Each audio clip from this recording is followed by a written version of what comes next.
बिस्मिल्लाहिर्रहमानिर्रहीम। अस्सलाम वालेकुम स्टूडेंट्स। बायोलॉजी CIAA का पेपर हम सॉल्व करने जा रहे हैं। Paper 1 multiple choice question with the code of 5090 May June 2022।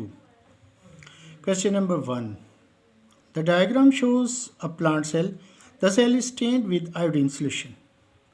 ये एक प्लांट सेल को शो किए गए जिसमें इसकी सेल वाल है, ये स्टार्च ग्रेन को दिखाया गया और न्यूक्लियस। अब क्वेश्चन जो है वो जो हमसे यानी कि किया जा रहा है, after staining with iodine solution what are the colours of the cell wall and the starch grain. हमें सबसे पहले ये देखना पड़ेगा कि आयोडीन सोल्यूशन है क्या। आयोडीन सोल्यूशन जो है वो पोटाशियम आयोडाइड होता है। अगर इसमें इसका जो ओरिजिनल कलर है वो ब्राउन है, ठीक है।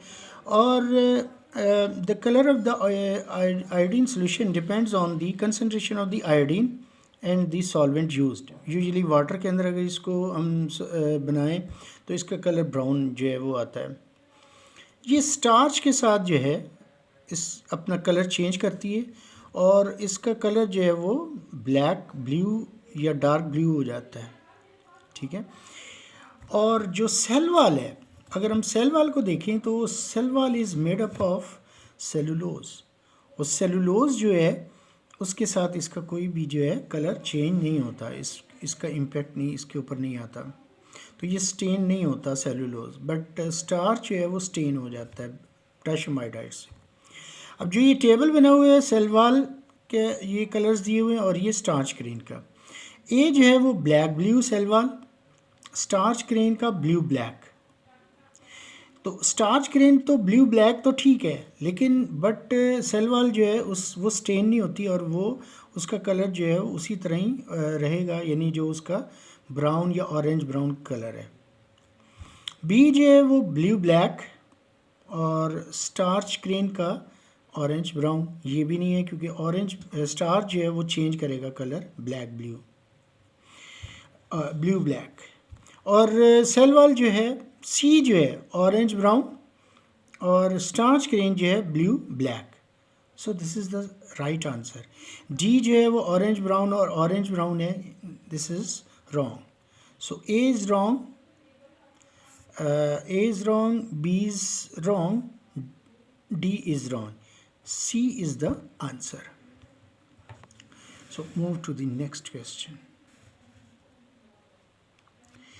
Xylem vessels are cells that have become adapted for conduction and support. Which two adaptations assist them in these functions? अब हम ये देखते हैं कि जो वास्कुलर बंडल है it comprises of the phloem and xylem. Phloem transport करता है प्रिपेयर्ड फूड को, ग्लूकोज को, while as the xylem transport the water and minerals. xylem के इस जो है उसको फर्दर जो है हम यानी कि डिवाइड करते हैं जाइलरी फाइबर्स के अंदर, ट्रेकीड्स और जाइलम वेसल्स। जाइलम वेसल्स जो हैं वो इस शेप के होते हैं तकरीबन, और यानी एक जाइलम वेसल है और उसके ऊपर जो है ये दूसरा, और फिर ये यानी एंड टू एंड जो है one above the other from root to the end of the shoot, ये जो है वो चलता है। और इसमें ये जो है यानी वाटर जो है उसकी कंडक्शन होती है। बट ये जो है यानी इसके अंदर क्या होता है कि जो यानी इसके जो साइटोप्लाज्म है और न्यूक्लियस जो है यानी प्रोटोप्लाज्म वो लॉस हो जाता है और वुडी सेल वाल जो है वो हो जाती है। यानी सेल वाल जो है अगर आप यहाँ पर इसको देखें तो एक यानी जो सेल है उसके अंदर क्या होता है कि प्राइमरी वाल होती है, फिर उसके अंदर जो है वो यानी सेकेंडरी वाल बनती है और सेकेंडरी वाल जो है वो यानी कि यानी उसमें लिग्निफाइड होती जाती है और उसके बाद जो है उसका प्रोटोप्लाज्म जो है वो लॉस हो जाता है। सो A is the option presence of a nucleus and cytoplasm.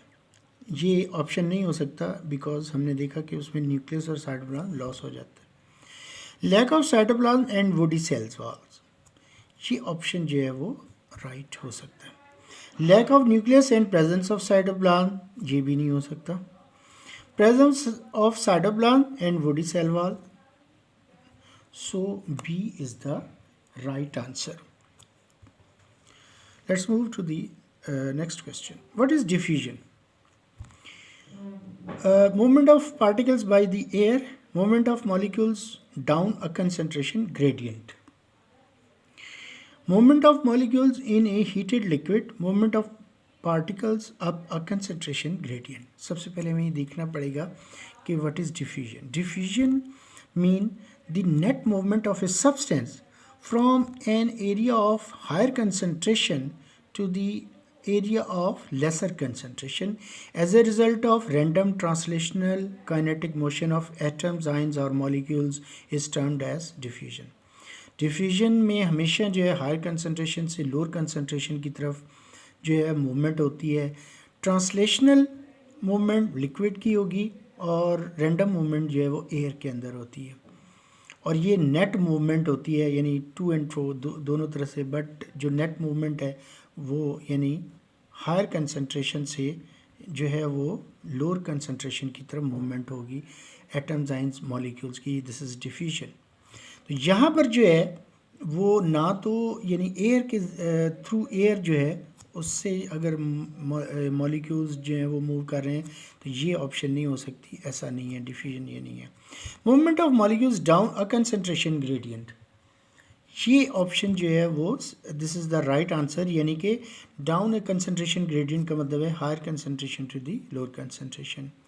Movement of molecules in a heated liquid, ये भी ऑप्शन सही नहीं है। Movement of particles up a concentration gradient, ये भी नहीं है, क्योंकि इसमें ये है कि यानी मूवमेंट ऑफ एटम्स, आयंस और molecules from low concentration to the higher concentration, but this is not the diffusion, this is the active transport. ये एक्टिव ट्रांसपोर्ट तो हो सकता है बट ये डिफ्यूजन नहीं है। डिफ्यूजन हायर कंसंट्रेशन से लो कंसंट्रेशन है, so B is the right answer. Let's move to the next question.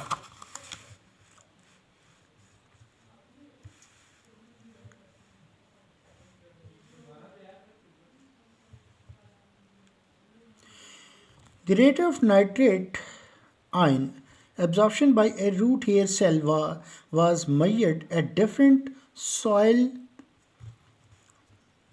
nitrate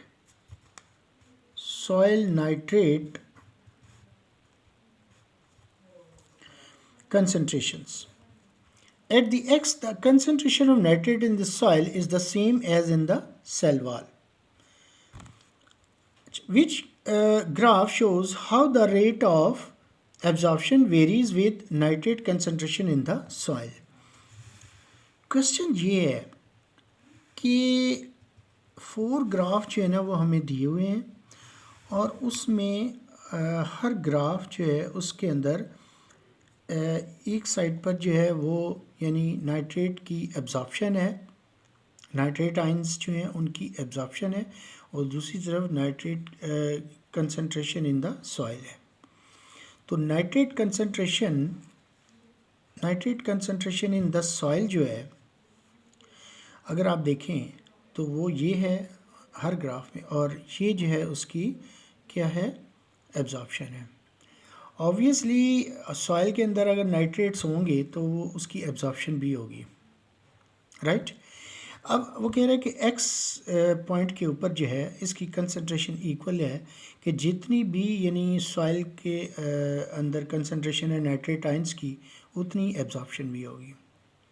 अगर हम इसको ये जो यानी कि एक लाइन ड्रा की है, तो यहाँ से अगर हम इसको देखें और इसको हम यानी ऊपर ले जाएं यहाँ तक, तो यहाँ तक जो है वो यानी सॉइल की के अंदर कंसंट्रेशन मौजूद है नाइट्रेट्स की।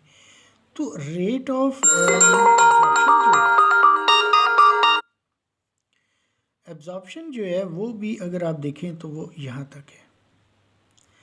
अगर यानी सॉइल की कंसंट्रेशन जो है सॉइल के अंदर नाइट्रेट की कंसंट्रेशन यहाँ पर आ जाती है तो इसकी जो है एब्जॉर्प्शन भी और इंक्रीज़ हो जाएगी उसी रेट से। अगर इसको यानी और आप बढ़ा दें तो ये यहाँ पर आ जाएगा। सो यहाँ इस ग्राफ के अंदर तो हम ये देख रहे हैं कि जितनी ज़्यादा यानी सॉइल की कंसंट्रेशन आयंस में इंक्रीज़ हो रही है उतनी ही रेट ऑफ एब्जॉर्प्शन भी है। बी ऑप्शन जो है वो क्या है? बी के अंदर अगर हम देखें तो यहाँ पर भी जो है वो यानी नाइट्रेट की कंसंट्रेशन जो है सॉइल के अंदर जो जो इंक्रीज़ होती है तो वो ये एब्जॉर्प्शन भी इंक्रीज़ होती है। बट यहाँ पर आकर अगर आप देखें तो सॉइल के अंदर नाइट्रेट की कंसंट्रेशन जो है वो तो इंक्रीज़ हो रही है, but the rate of absorption जो है वो यहाँ पर आकर स्टक हो गया है या स्टेगनेंट हो गया है, बिल्कुल रुक गया है। सो दिस इज़ यानी ये सही नहीं है, ये B is not the option. C को अगर आप देखें तो सी जो है अगर हम देखें तो ये यहाँ पर जो है ये जो यहाँ से लाइन जा रही है इट मीन कि इसकी सॉइल के अंदर नाइट्रेट की कंसंट्रेशन तो है बट एब्जॉर्प्शन ज़ीरो है। तो ऐसा नहीं हो सकता, यानी चूँकि हमें क्वेश्चन में बता दिया कि एट एक्स जो है यानी एक्स पॉइंट के ऊपर जो है कंसंट्रेशन की एब्जॉर्प्शन उतनी ही है जितनी कि सॉइल के अंदर नाइट्रेट की कंसंट्रेशन है। So C is not the option. D जो है वो भी ऐसे ही है, यानी कि D is also wrong. So the right answer is A. A जो है वो राइट आंसर है। Question number 5। क्वेश्चन नंबर 5 जो है उसमें मतलब amylase is an enzyme that breaks down starch to maltose. Students set up an experiment to investigate the effect of different temperatures on the action of amylase on starch solution. They measured the amount of starch remaining after 30 minutes at different temperatures. Which graph would you expect the students to draw from their results?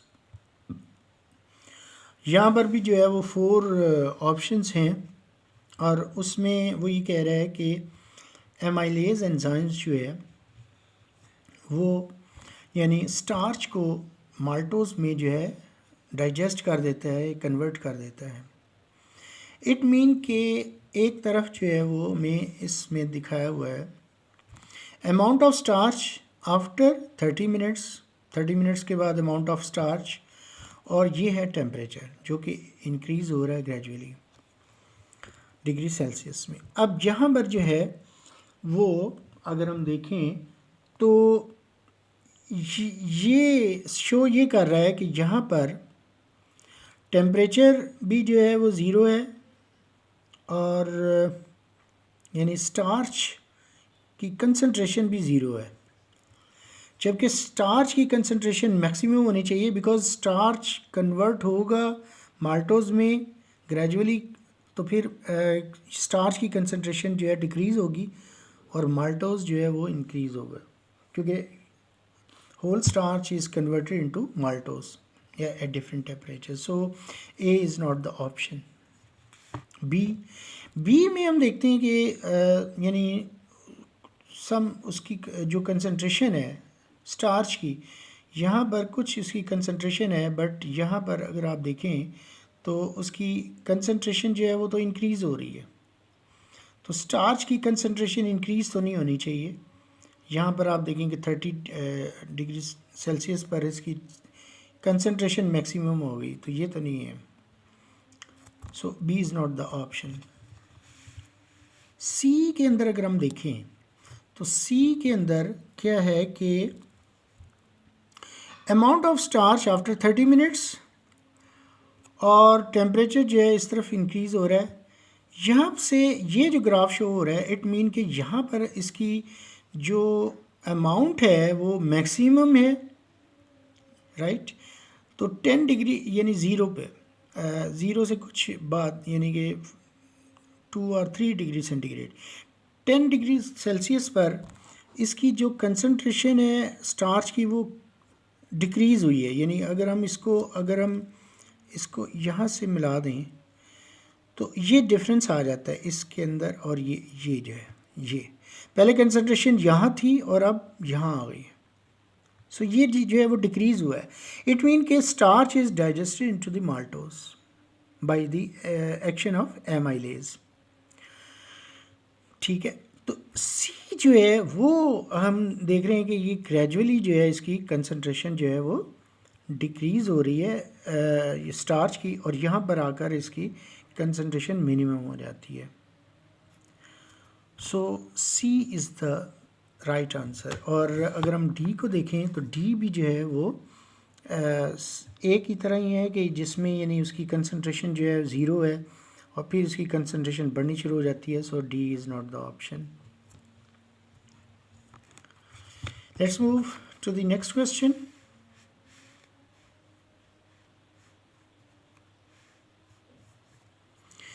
Which statement identifies the optimum best temperature for enzyme activity? यानी best उसकी जो यानी activity है वो किस temperature पर होगी? A, it is the highest temperature at which any enzyme activity happens. It is the highest temperature that does not destroy an enzyme, ये भी नहीं हो सकता, ये दोनों ऑप्शंस नहीं है। It is the lowest temperature that denature an enzyme, this is not, ये wrong. It is the temperature that produces the highest rate of enzyme activity. So D is the right answer. यानी कि एक ऐसा temperature जिस पर enzyme activity जो है वो हाईएस्ट रेट पर होगी। ठीक है,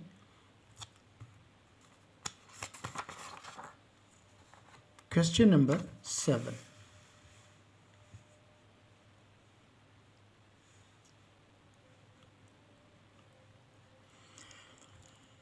A plant has leaves with both green and white areas.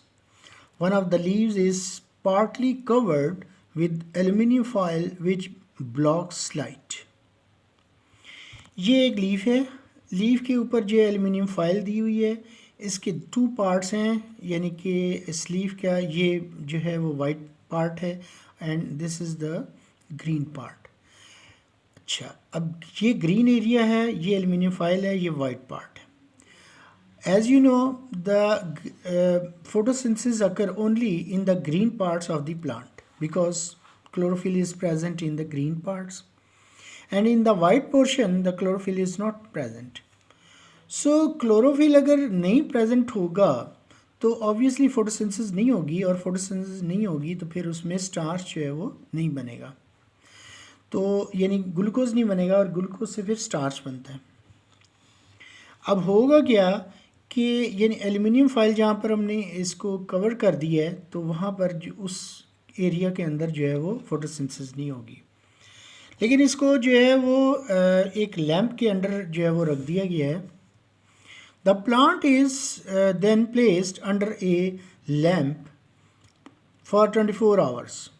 After this time, discs are cut from the areas of the leaf shown and tested with iodine solution. Again iodine solution, जैसे कि मैंने आपको बताया था कि iodine solution जो है वो स्टार्च जो है उसके कलर को यानी उसके साथ स्टेन हो जाती है स्टार्च आयोडीन सोल्यूशन के साथ, और कलर जो है वो चेंज करती है, और ये ब्राउन से जो है वो यानी ब्लैक हो जाती है। तो which leaf disc will give a blue black colour, ये ब्लू ब्लैक कलर का हो जाएगा चूँकि स्टार्च ऑब्वियसली यानी आयोडीन सोल्यूशन के साथ, तो when tested with iodine solution. अब इसमें option A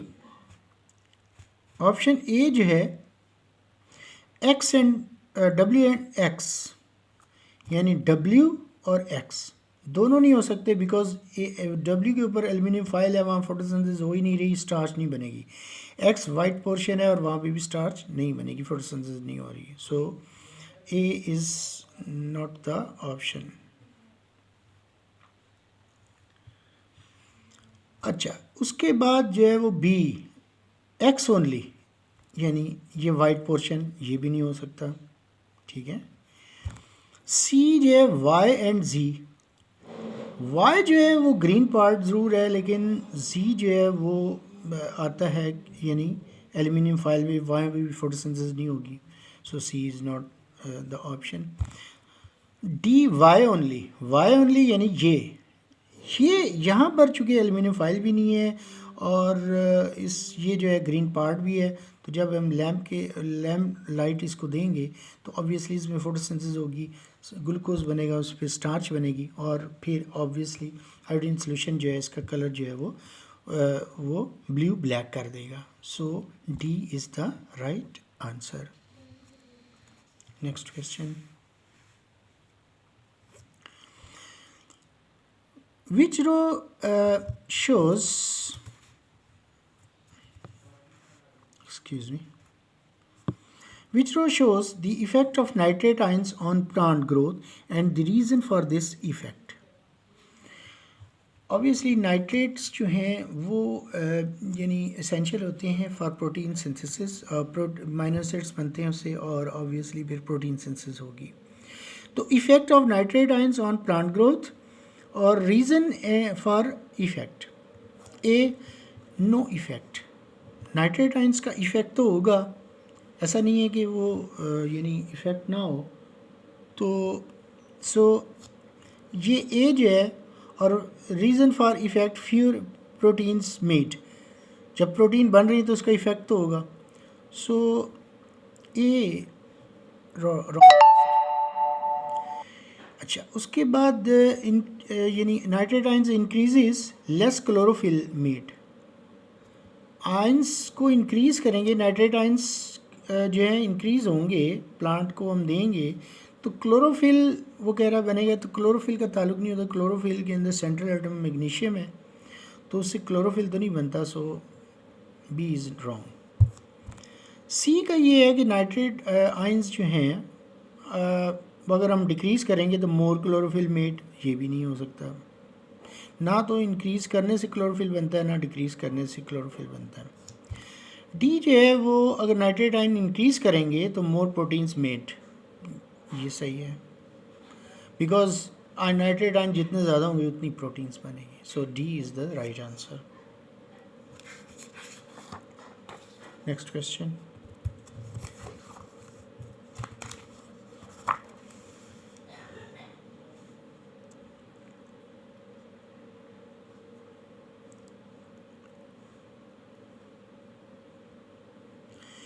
The experiment shown was set up and left for 30 minutes. अब ये एक एक्सपेरिमेंट जो है वो उसका अपरेटस जो है उसको सेट किया गया है, जिसमें कि जो ये एक जो है वो बीकर है और इस बीकर के अंदर वाटर है, इसके अंदर जो है वो परमिएबल मेम्ब्रेन है, पार्शली परमिएबल मेम्ब्रेन है, इसके अंदर जो है वो मिक्सचर है स्टार्च और एमाइलेज सॉल्यूशन। यानी एमाइलेज जो है वो स्टार्च को डाइजेस्ट करेगा ग्लूकोज में। अब वो कहते हैं कि परमिएबिलिटी जो है वो इसकी यानी ग्लूकोज की है, वाटर की है, बट स्टार्च की नहीं है। The membrane is permeable to sugar and water but not permeable to starch or protein. After 30 minutes, samples of the water in the beaker were tested with Benedict's reagent, Biuret reagent and iodine solution. Which colors were obtained with these tests? सबसे पहले हमें ये नहीं समझना है कि ये जो यानी बीकर है उसके अंदर क्या होता है कि मिक्सचर ऑफ यानी एमाइलेज और स्टार्च है। स्टार्च को एमाइलेज जो है वो डाइजेस्ट करेगा और ग्लूकोज जो है वो वाटर के अंदर आ जाएगा। यहाँ से सैंपल लेकर यानी कि जिसमें वाटर भी है ग्लूकोज भी है, उसको जो है वो टेस्ट किया 3 यानी रीजेंट्स के साथ, 3 सॉल्यूशंस के साथ। नंबर 1 बेनेडिक्ट्स टेस्ट, सेकंड जो है बायूरेट टेस्ट है और थर्ड आयोडीन टेस्ट। अब इसमें हमें ये देखना है कि बेनेडिक्ट टेस्ट जो है उसको अगर हम देखें तो इसका ओरिजिनल कलर हमें देखना पड़ेगा। वो ओरिजिनल कलर जो है इसका वो होता है, यानी ये मैं लिख देता हूँ ब्लू। बायोरेट टेस्ट का जो ओरिजिनल कलर है वो पर्पल होता है, ठीक है। आयोडीन सॉल्यूशन का जो है वो यानी ब्राउन, या आप समझ लें कि यानी डार्क ब्राउन होता है, ठीक है। अब जो बेनेडिक्ट टेस्ट है उसके अंदर जो है इस यानी इस सॉल्यूशन में होता क्या है, इसके अंदर अगर आप देखें तो बेनेडिक्ट यानी टेस्ट जो है उसके अंदर यानी कॉपर सल्फेट होता है, सोडियम कार्बोनेट, ठीक है, और सोडियम सिट्रेट। तो ये इसका सॉल्यूशन बनता है। अब होता क्या है कि यानी जो ग्लूकोज है वो रिड्यूस कर देगा कॉपर को। Glucose is the reducing agent, reduce करेगा कॉपर, कॉपर लैदा हो जाएगा। अब इसका जो यानी ब्लू कलर का जो कलर है ओरिजिनल, तो वो यानी कि जब यानी ग्लूकोज इसको रिड्यूस करेगा कॉपर को तो ये हो जाएगा रेड, राइट, ये रेड हो जाएगा। अच्छा, ये जो बायोरेट टेस्ट है इसके अंदर जो है अगर आप देखें तो इसमें यानी बायोरेट टेस्ट जो है इसमें एक तो NaOH होता है, फिर इसके अंदर जो है कॉपर सल्फेट है और पोटाशियम सोडियम टार्ट्रेट,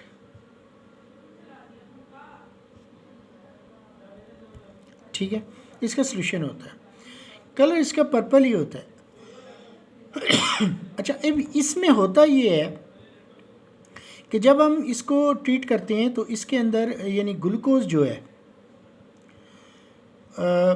ये टेस्ट जो होता है वो यानी प्रोटीन की जो यानी कंसंट्रेशन है सॉल्यूशन में उसकी डिटेक्शन के लिए होता है बायोरेट टेस्ट। अब प्रोटीन इसके अंदर नहीं है, यानी इसके अंदर तो ग्लूकोज है ना, प्रोटीन नहीं है, ठीक है। जब प्रोटीन नहीं है तो फिर इसका जब हम इसको अप्लाई करते हैं तो इसका जो यानी एक होता है यानी नेगेटिव इसका जो रिज़ल्ट आता है,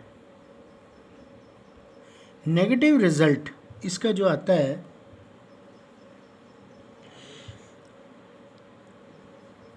वो नेगेटिव रिज़ल्ट इसका आता है ब्लू, राइट। नेगेटिव रिज़ल्ट इसका ब्लू आएगा, यानी वो रिमेन्स पर्पल नहीं रहेगा बल्कि इसका नेगेटिव रिज़ल्ट आएगा जब इसको अप्लाई करेंगे किसके ऊपर, यानी इस ग्लूकोज और वाटर का जो सॉल्यूशन है बायोरेट टेस्ट जब उसे करेंगे तो इसका नेगेटिव रिज़ल्ट जो है वो ब्लू होगा, इसका चेंज हो जाएगा कलर। लेकिन ये प्रोटीन की प्रेजेंस के लिए होता है और ग्लूकोज की प्रेजेंस के लिए नहीं होता, सो इसका नेगेटिव रिज़ल्ट आएगा और ये कलर ब्लू हो जाएगा। अच्छा, अब आयोडीन टेस्ट जो है वो जैसे हमने पहले देखा वो यानी इसके अंदर जो है वो पोटाशियम आयोडाइड होता है और इसका ये जो है वो स्टार्च की यानी प्रेजेंस के लिए होता है, स्टार्च की डिटेक्शन के लिए होता है और ग्लूकोज के लिए नहीं होता। सो ग्लूकोज का इसके ऊपर इफ़ेक्ट नहीं आता और इसका कलर जो है वो ओरिजिनल कलर ब्राउन है तो वो ब्राउन ही रहेगा। इट मीन कि बेनेडिक्ट टेस्ट जब हम करेंगे तो कलर जो है वो इसका आ जाएगा रेड और बायोरेट टेस्ट का ब्लू आ जाएगा और इसका जो है ब्राउन ही रहेगा। सो अगर हम ए को देखें तो इसमें ये ब्लू है, ये रेड होना चाहिए, ये जो है वायलेट है तो ये भी चेंज हो जाता है यानी ब्लू। आयोडीन का जो है, आयोडीन टेस्ट जो है वो ब्राउन होगा, तो ये भी, सो ए जो है वो रॉन्ग है। बी में देखें कि ये बेनेडिक्ट टेस्ट जो है वो रेड है, बायोरेट टेस्ट ब्लू, और आयोडीन टेस्ट जो है brown, so B is the right answer.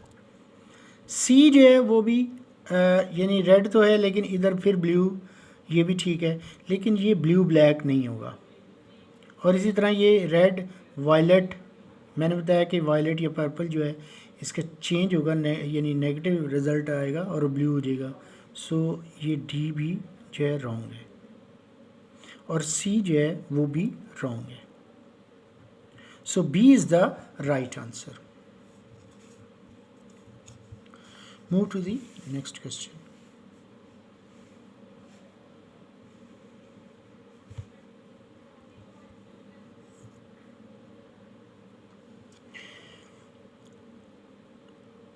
Sometimes gallbladders become infected and have to be surgically removed. कोई डिजीज़ आ जाती है कि सर्जिकली रिमूव करना पड़ जाता है। How will the effect functioning of the body. अब उसकी गॉल ब्लैडर जो है वो हमने रिमूव कर दिया है, तो उस बॉडी की फंक्शनिंग में क्या होगा। A, reduce the digestion of carbohydrates, reduce the liver's ability to convert glucose to glycogen, reduce the amount of glycerol absorption from the element। अच्छा, अब इसमें हम ये देखते हैं कि यानी reduce the digestion of carbohydrates.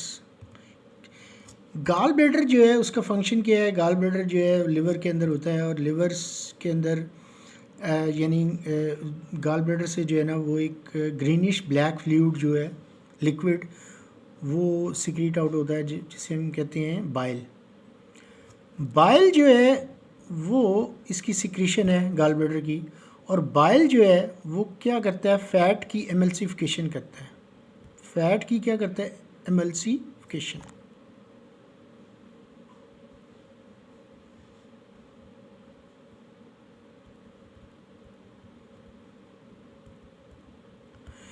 Fat की एमल्सिफिकेशन से क्या होगा कि फ़ैट की डाइजेशन होगी। फ़ैट जो है वो डाइजेस्ट होता है किस में, fatty acids and glycerols, fatty acids and glycerols. सो यहाँ पर आप देखेंगे कि जब बाइल नहीं होगा तो ऐसे पेशेंट्स को हम यानी जो रिकमेंड करते हैं कि वो फ़ैट जो है वो कम से कम ले, क्योंकि उसकी एमल्सिफिकेशन नहीं हो पाती, और उससे ये होगा कि फिर फ़ैट की डाइजेशन भी नहीं होती। सो क्या होगा कि यानी ग्लिसरॉल्स जो हैं वो उसकी डाइजेशन जब फ़ैट की नहीं होगी तो ग्लिसरॉल्स नहीं होंगे और उसकी एब्जॉर्प्शन भी नहीं होगी। सो सी के अंदर अगर हम देखें तो reduce the amount of glycerol absorbed from the alimentary canal. Alimentary canal से जो है वो ये यानी एब्जॉर्ब नहीं होंगे। सो C is the right answer. और कार्बोहाइड्रेट्स के ऊपर इसका इफ़ेक्ट नहीं है, इसी तरह से ग्लाइकोजन के हवाले से नहीं है, और यूरिन का इससे जो है वो यानी reduce the volume of stored urine, जो कि यानी ब्लैडर के अंदर जो यूरिनरी ब्लैडर में यूरिन होता है तो वो रिड्यूस हो जाता है, स्टोर नहीं होता, तो ऐसा नहीं है। तो C is the right answer. Let's move to the next question. What is an example of assimilation?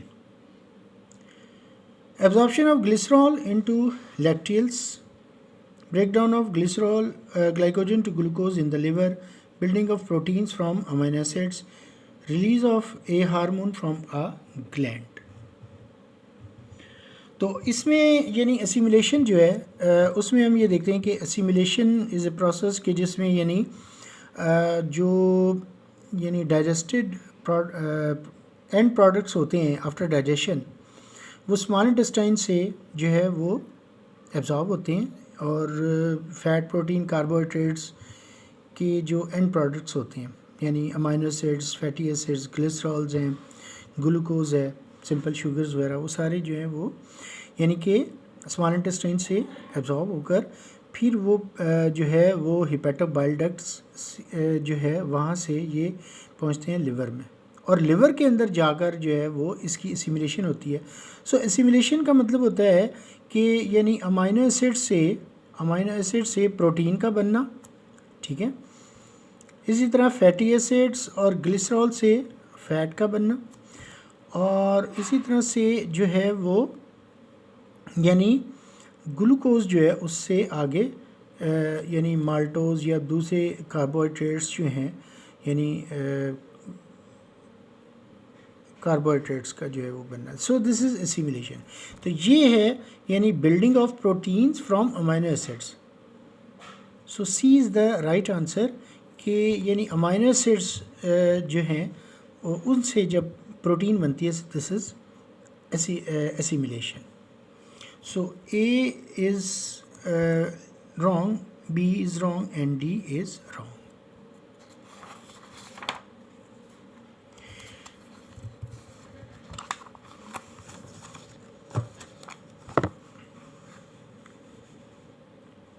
Question number 12.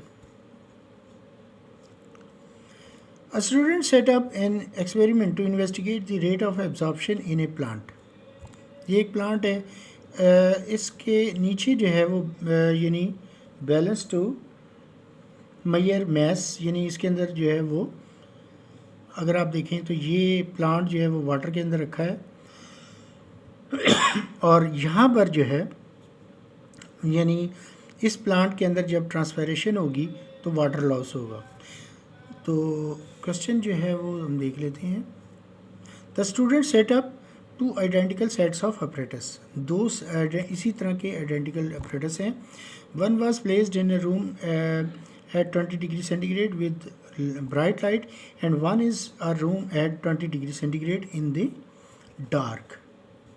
ठीक है, एक ब्राइट लाइट में और एक यानी डार्क में जो है वो रखा है। अब 4 जो है ना हमें यानी उन्होंने दिखाए हैं ग्राफ के, वो ग्राफ जो है वो कैसे बनते हैं। Which graph shows the students result. ये जो है वो उसमें हमने देखना है कि वाटर का जो यानी बैलेंस है वो हमने देखना है कि वो कितना यानी जब वाटर लॉस होगा, ट्रांसपैरेशन होगी, तो obviously balance to measure mass यानी कि जो वाटर का जो लेवल है वो कम होगा। तो यहाँ पर जो है वो ये टाइम है, ठीक है। और यानी ऑब्वियसली इसमें ये है कि जो इसने की दी हुई है वो ये है, ये देखें इन द डार्क, ये डॉटेड लाइन में इन द डार्क, और जो कंटिन्यूस लाइन है इन ब्राइट लाइट। अब इसको अगर हम देखें इस ग्राफ को, तो इस ग्राफ के अंदर ए जो है उसके अंदर यानी जो डार्क में है उसकी कंसंट्रेशन बहुत कम हो रही है, यानी कि वो वाटर उतना ही है, तकरीबन थोड़ा सा कम हुआ है। बट जो अगर हम देखें तो यानी ब्राइट लाइट के अंदर वाटर जो है वो gradually with the passage of time decrease हो रहा है। तो यही चीज़ है कि यानी अगर 20 डिग्री सेंटीग्रेड टेम्परेचर पर ऑब्वियसली वो ट्रांसपैरेशन तो होगी, तो जब ट्रांसपैरेशन होगी प्लांट में तो वाटर लॉस होगा, और वाटर लॉस होगा तो वो उस जो है डिक्रीज़ होगा। अगर हम बी को देखें तो दोनों ही जो है डिक्रीज़ हो रहे हैं, और सेम यानी कि डार्क में भी और ब्राइट लाइट में। ये हो नहीं सकता क्योंकि ब्राइट लाइट में ही ट्रांसपैरेशन होगी ज़्यादा और डार्क में ट्रांसपैरेशन नहीं होगी। सी जो है उसके अंदर जो है वो यानी इसका मैस जो है वो इंक्रीज़ ही हो रहा है थोड़ा डार्क में, और जो ब्राइट लाइट में है वो यानी डिक्रीज़ हो रहा है। तो ब्राइट लाइट में डिक्रीज़ तो होगा मैस, बट इसके अंदर जो है वो इंक्रीज़ नहीं होगा।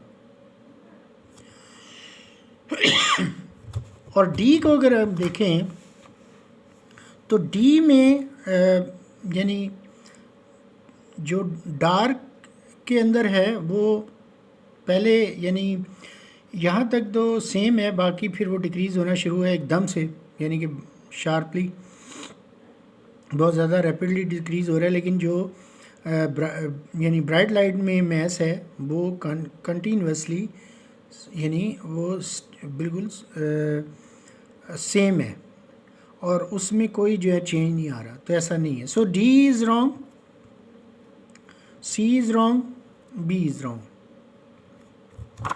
ए जो है वो राइट आंसर है, क्योंकि इसमें हम देखते हैं कि जो यानी मैस है वो ग्रेजुअली डिक्रीज़ होगा, यानी ब्राइट लाइट में, और डार्क में जो है डिक्रीज़ नहीं होगा, लेकिन फिर भी थोड़ा बहुत डिक्रीज़ ज़रूर होगा। ठीक है, let's move to the next question. What is the main cause of water moving up to the leaves in xylem vessel?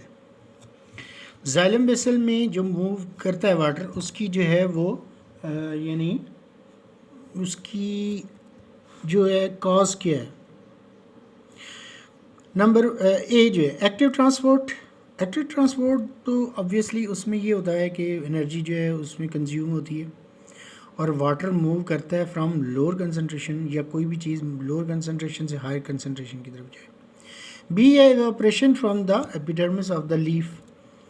Epidermis of the leaf जो है वहाँ से इवेपोरेशन होगी इसकी। C evaporation from the walls of the mesophyll cells. Mesophyll cells जो हैं वो यानी ऐसे सेल्स होते हैं जिनकी जो है वो थिन वॉल्स होती हैं और प्राइमरी वॉल्स होती हैं, और वहाँ से यानी ट्रांसपिरेशन मैक्सिमम होती है। तो सी जो है वो राइट आंसर है। और डी जो है use of water in photosynthesis.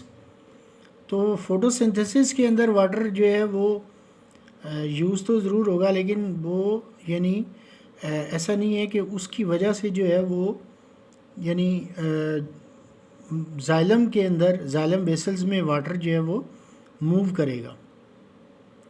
यानी वाटर मूविंग जो है उसकी कॉज जो है जाइलम वेसल्स में वो ये फोटोसिंथेसिस नहीं है, लेकिन ये ज़रूर है चूँकि मैक्सिमम ट्रांसपायरेशन होगी या इवापोरेशन, और ज़ाहिर बात है कि जब इतनी ज़्यादा होगी तो फिर वो जो है यानी उसके वाटर की टेंसाइल स्ट्रेंथ जो है वो इंक्रीज़ होगी, जिससे वाटर मूव करेगा from roots to the tip of the shoot. So C is the right answer.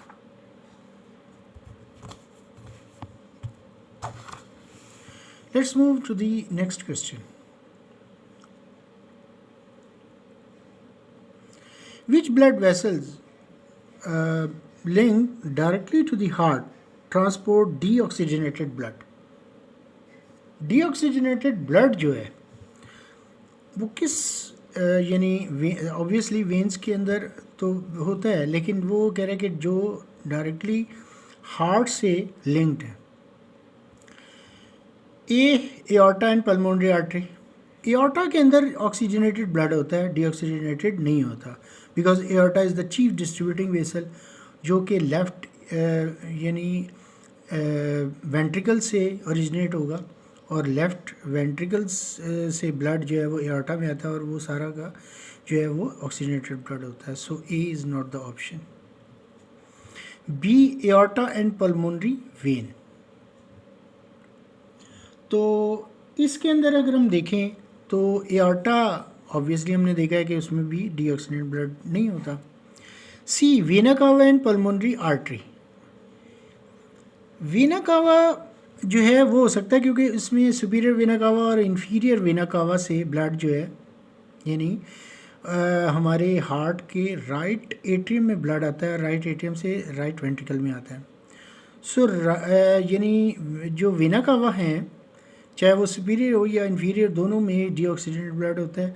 और पल्मोनरी आर्टरी जो है वो ओरिजिनेट होती है फ्रॉम राइट वेंट्रिकल, और राइट वेंट्रिकल से पल्मोनरी आर्टरी से ब्लड जो है वो चला जाता है लंग्स में for oxygenation. So C is the right answer. D जो है vena cava and pulmonary vein. तो पल्मोनरी वेन वो हैं, वेना कावा में तो डीऑक्सीजनेटेड ब्लड है, बट पल्मोनरी वेन से ब्लड लंग्स से वापस आता है लेफ्ट एट्रियम में, और लेफ्ट एट्रियम से लेफ्ट वेंट्रिकल और फिर वहाँ से एओर्टा में जाता है। So C is the right answer. Next question,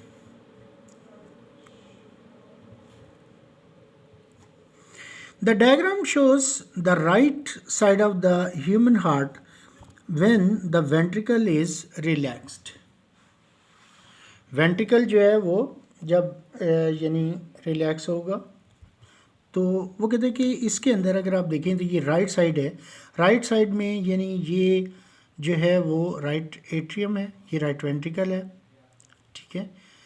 और ब्लड जब एट्रियम से वेंट्रिकल में आता है तो एक्स पोजीशन जो है वो तो यानी ओपन होगी, लेकिन जब ब्लड आ जाता है वेंट्रिकल में, राइट वेंट्रिकल में और राइट वेंट्रिकल से ये ब्लड जो है वो जाता है पल्मोनरी आर्टरी के अंदर, तो ये एक्स वाली जगह जो है ये क्लोज़ हो जाती है, बिकॉज यानी कि जो इसके अंदर जो वेल्व्स हैं वो क्लोज़ इसलिए होती हैं कि ब्लड जो है वो वेंट्रिकल से दोबारा अगेन एट्रियम में नहीं जाता, बल्कि ये क्लोज़ होगा तो ब्लड जो है वो यानी किधर जाएगा,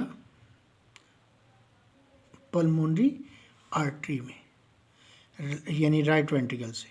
सो वाई जो है वो यानी जब राइट वेंट्रिकल जो है वो कॉन्ट्रैक्ट करेगा तो एक्स जो है वो क्लोज होगा और वाई जो है वो ओपन होगा, ठीक है। सो अब इसमें हम देखते हैं ए जो है वो एक्स क्लोज्ड वाई क्लोज्ड, ये नहीं हो सकता, दोनों ही क्लोज हों। बी जो है वो एक्स क्लोज और वाई ओपन, ये हो सकता है और ये हमने देखा है। सी जो है वो एक्स ओपन और वाई क्लोज, ये नहीं हो सकता बिकॉज फिर ब्लड दोबारा जो है वो एट्रियम में चला जाएगा। डी जो है वो उसमें हमने देखा कि ये डी जो है वो एक्स ओपन और वाई भी ओपन, ये भी नहीं हो सकता। So A C is the यानी B is the right answer. ये सी भी गलत है और ए भी और डी भी। So B is the right answer. Next question. Which component of the blood stimulates the formation of fibers to help seal a wound? अच्छा, हमें कोई छोटा मोटा कट लगता है तो उसमें ये है कि ब्लड जो है वो खुद ही जो है वो रुक जाता है। उसकी वजह ये होती है कि प्लेटलेट्स जो हैं, प्लेटलेट्स की वजह से वाउंड हीलिंग होती है और वो वहाँ पर ब्लीडिंग फर्दर नहीं होती। तो ए जो है वो plasma, B platelets, C red blood cells, D white blood cells. Plasma का इसमें रोल नहीं है, ए इज़ रॉन्ग। प्लेटलेट्स का रोल है, so B is the right answer. Red blood cells का रोल नहीं है, ये रॉन्ग है, और वाइट ब्लड सेल्स का भी रॉन्ग।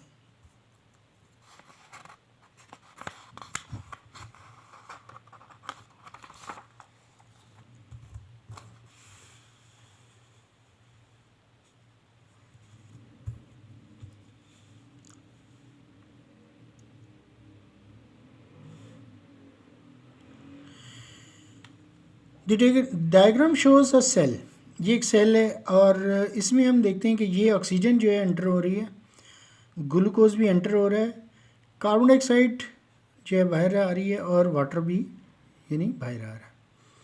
अब इससे क्या चीज़ जो है वो यानी इसकी इंडिकेशन क्या है, क्या होता है। तो which process in the cell is presented by the movement of substances shown in the diagram. A. Aerobic respiration, B. Anaerobic respiration, C. Assimilation, D. Photosynthesis। तो एरोबिक रेस्पिरेशन जो है अगर हम देखें तो एरोबिक रेस्पिरेशन में क्या होता है कि ग्लूकोज और ऑक्सीजन ही जो है वो यानी ग्लूकोज और ऑक्सीजन ये दोनों रिएक्टेंट्स होते हैं और प्रोडक्ट्स जो हैं वो कार्बन डाइऑक्साइड और वाटर हैं। और एनर्जी रिलीज होती है in the form of ATP. So this is the aerobic respiration. So A जो है अगर हम देखें तो वो राइट आंसर है. बी एनारोबिक रेस्पिरेशन नहीं हो सकती बिकॉज उसमें ग्लूकोज ऑक्सीजन के साथ नहीं मिलता और ऑक्सीजन तो उसमें इन्वॉल्व ही नहीं होती एनारोबिक में. सो बी रॉन्ग. एसिमिलेशन ये चीज़ नहीं है. एसिमिलेशन का मतलब होता है यानी कोई चीज़ बनना कोई, और यहाँ तो ब्रेक डाउन हो रहा है यानी कि एक कैटाबॉलिक रिएक्शन है aerobic respiration.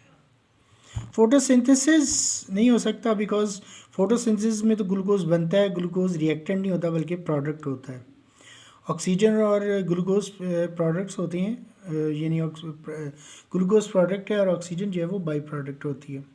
In the presence of light and chlorophyll की प्रोसेस होता है. सो फोटोसिंथेसिस भी रॉन्ग है. So A is the right answer.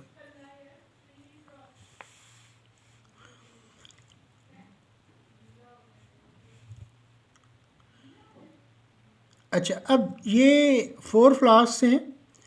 Question number 18. 4 flask are sterilized in setup as shown. ये 4 फ्लास्क हैं A, B, C and D. अब इसमें ये कॉटन वुड प्लग जो है वो लगा दिए. अब इसमें क्या क्या चीज़ें इसने ऐड की हैं.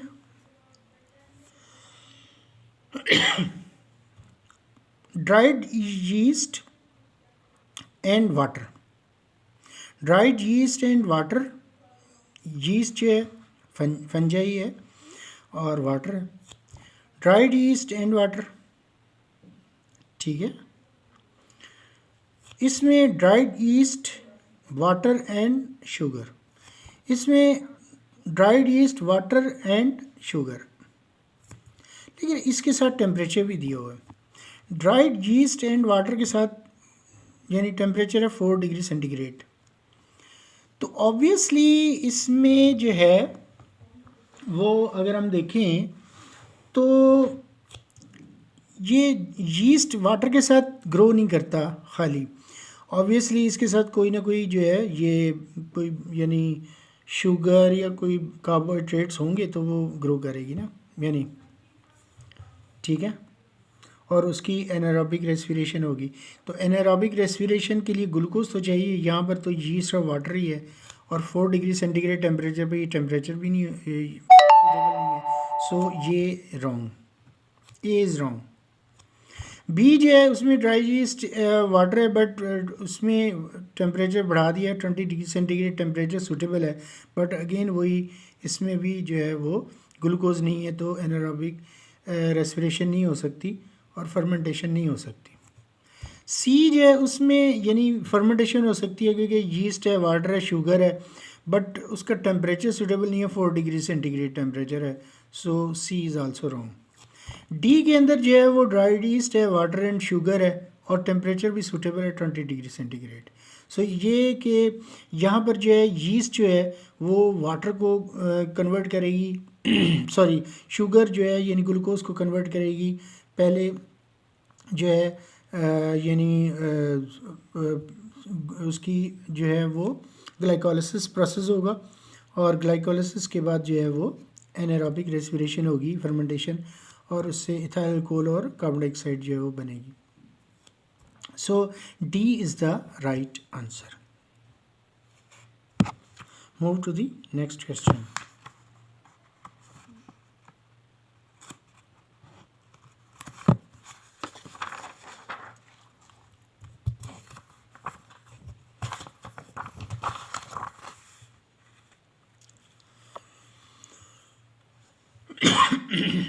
Sorry.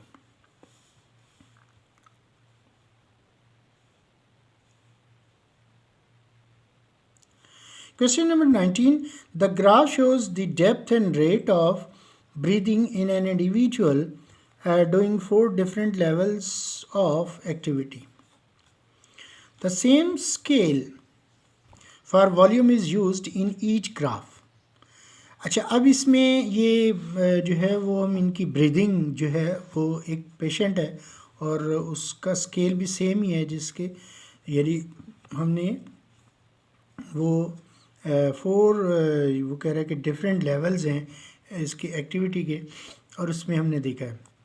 तो अब वो जो क्वेश्चन कर रहा है कि which graph shows the individual being most active, कि जिसमें उसकी ब्रीदिंग बड़ी एक्टिव है, ठीक है, वो हमने देखना है। ए जो है, अगर हम उससे volume of air in lungs, ये ऐसे इंक्रीज़ हो रहा है, और ये टाइम है पर सेकंड।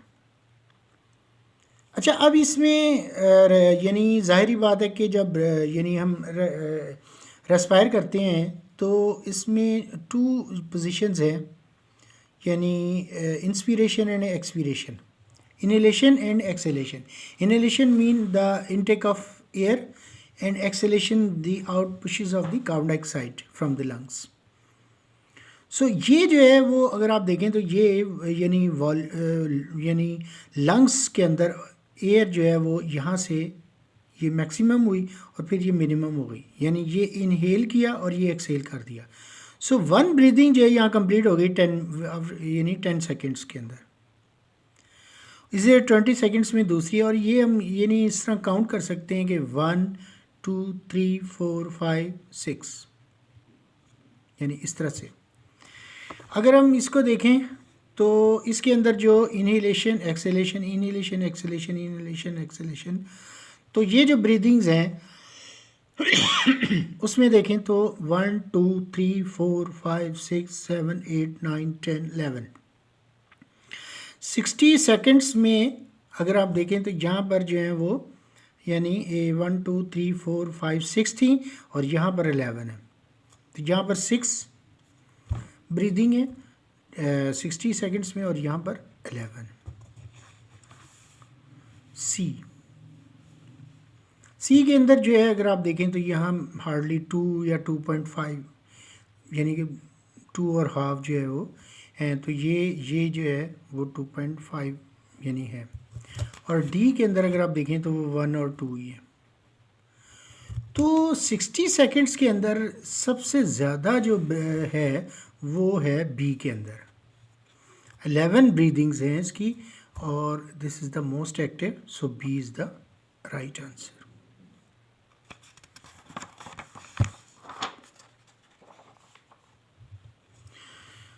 Question number 20.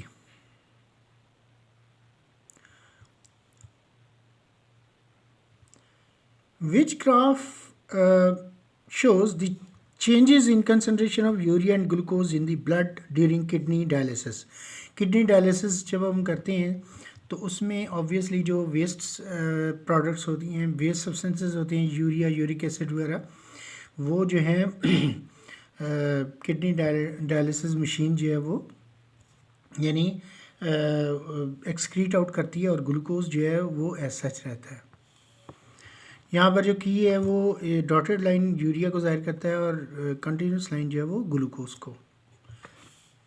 ए को अगर हम देखें तो एज के अंदर अगर हम देखें तो इसकी अंदर के जो यानी यूरिया की कंसंट्रेशन जो है वो बिल्कुल कांस्टेंट है, यानी जितनी है उतनी ही चल रही है, लेकिन ग्लूकोज लेवल जो है वो डिक्रीज़ हो रहा है।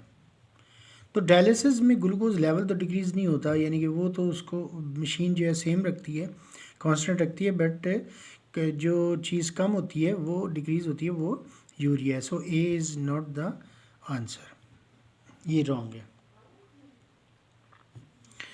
अच्छा, बी के अंदर अगर हम देखें तो बी के अंदर जो ग्राफ है उसमें कंसंट्रेशन जो है ऐसे है, और ये फिर time from start of dialysis.